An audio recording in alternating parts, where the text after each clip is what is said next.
Do you want to get a promotion or lead a new project at your company? To achieve your career goals, you need to communicate with confidence. But what happens when you make a mistake? That is a great question, John, and it's something that makes many people nervous. Welcome, everyone, to English ProSpeak, the podcast that helps you speak English confidently in professional situations. I'm Sophia. And I'm John. We are here to give you practical advice and simple phrases you can use at work. Today's topic is a big one, making mistakes at work. We will talk about how to handle errors professionally and what to say so you still sound confident and competent. Exactly. This is a challenge for everyone, but especially for non-native English speakers. So if this topic is helpful for you, please take a moment to subscribe to our podcast. It helps us create more content for you. Okay, so John, let's start with a story. I remember early in my career, I was responsible for sending an important email to a client. Mm-hmm. And I accidentally sent it to the wrong person. It was a competitor's client. My heart just stopped. The feeling of panic was so strong. Oh, I can imagine. That feeling is terrible. You feel like you've made a huge, irreversible error. Exactly, and I think many of our listeners have felt this way. Why is making a mistake at work so scary for us? Well, I think it's because we are afraid of judgment. We worry our boss or our colleagues will think we are not good at our jobs. We want to appear professional and capable.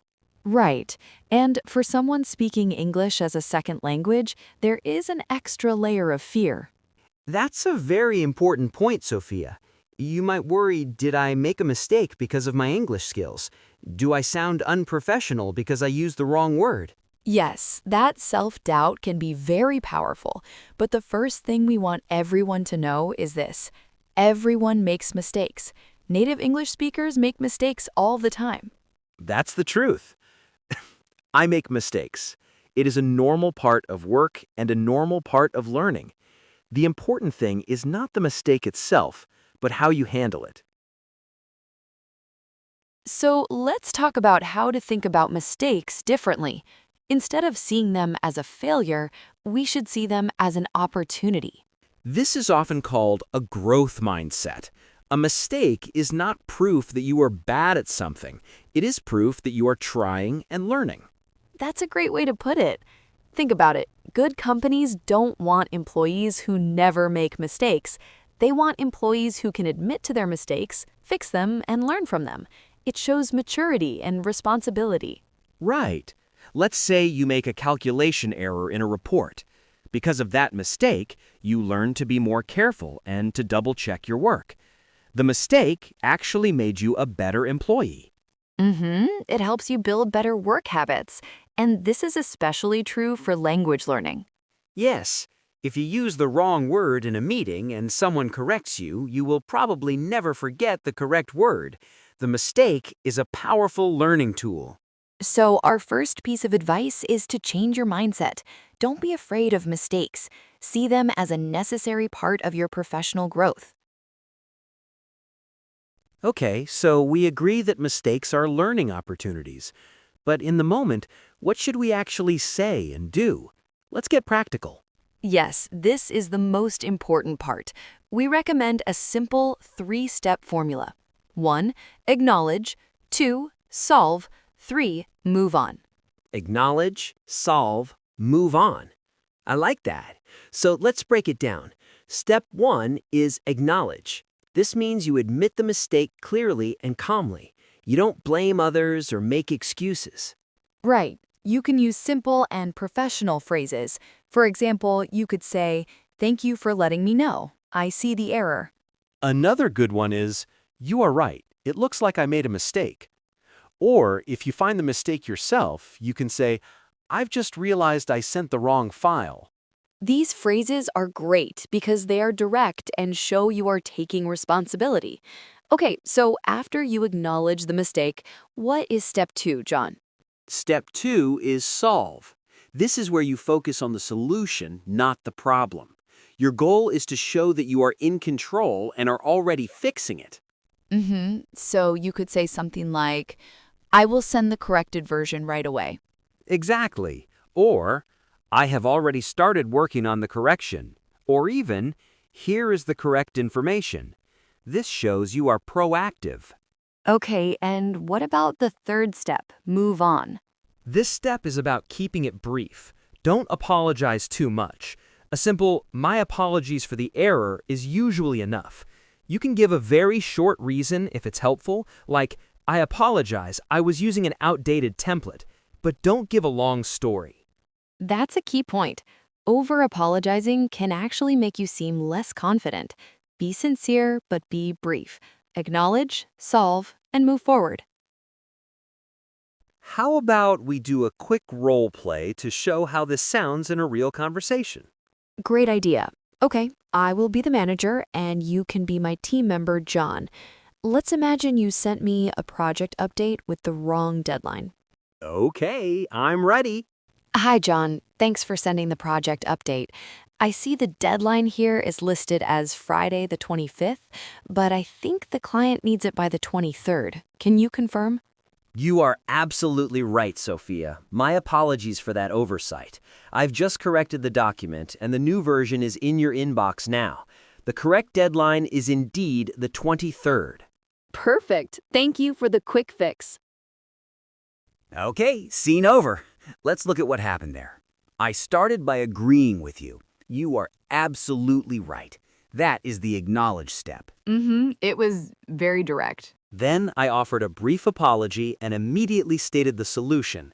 I've just corrected the document and the new version is in your inbox now. That is the solve step. And you moved on by confirming the correct information. You sounded confident and in control, even though you made a mistake. You didn't give a long explanation about why the date was wrong. You just fixed it. That's the key. Focus on the solution. It tells your manager that you are reliable. What about a verbal mistake, like in a meeting, if you use the wrong word or say something that isn't clear? That's a great example for a straightforward mistake. But what if the mistake is bigger? What if it's not just a wrong date, but something that affects a client or the project's budget? The same principle applies, but even faster. Just correct yourself calmly and continue. For example, so our profits will, our revenue will. Just a quick correction. That's a crucial question. For more serious errors, the acknowledge, solve, move on formula still applies, but each step needs more detail. The acknowledge step, for instance, should happen immediately. You can't wait for someone else to discover it. You need to be the one to bring it to your manager's attention. That's a crucial question. For more serious errors, the acknowledge, solve, move on formula still applies, but each step needs more detail. The acknowledge step, for instance, should happen immediately. You can't wait for someone else to discover it. You need to be the one to bring it to your manager's attention. Or you can say, let me rephrase that. It gives you a second to think and say it more clearly. The key is not to panic or stop talking. Just breathe, correct, and continue. That's a brave step, but it's the right one. It shows ownership. So you would go to your manager and say something like, I need to report an issue. I've discovered an error in the budget calculations for the Alpha project, and it has an impact on our forecast. All right, that was a lot of very useful information. Let's do a quick summary of the key takeaways for our listeners. Okay, takeaway number 1, everyone makes mistakes. It is a normal part of working and learning. Do not let the fear of mistakes stop you from communicating. Takeaway number 2, change your mindset. A mistake is not a failure. It is a valuable opportunity to learn, improve, and show that you are responsible. And takeaway number 3, when you make a mistake, use the simple formula. Acknowledge the error, focus on the solution, and then move on professionally. Remember those key phrases, I see the error and I will correct it immediately. They're simple but very powerful. So our final piece of advice is to practice. Don't wait for a real mistake to happen. You can practice saying these phrases out loud so you feel more comfortable and prepared. That's a fantastic idea. Practice builds confidence, and that's what we are all about here at English ProSpeak. If you found today's episode helpful, please subscribe on Apple Podcasts, Spotify, or wherever you listen. Your support helps us reach more learners like you. Thanks so much for joining us today. Keep practicing, keep learning, and don't be afraid to make a few mistakes along the way. We'll talk to you in the next episode. Goodbye, everyone. Goodbye.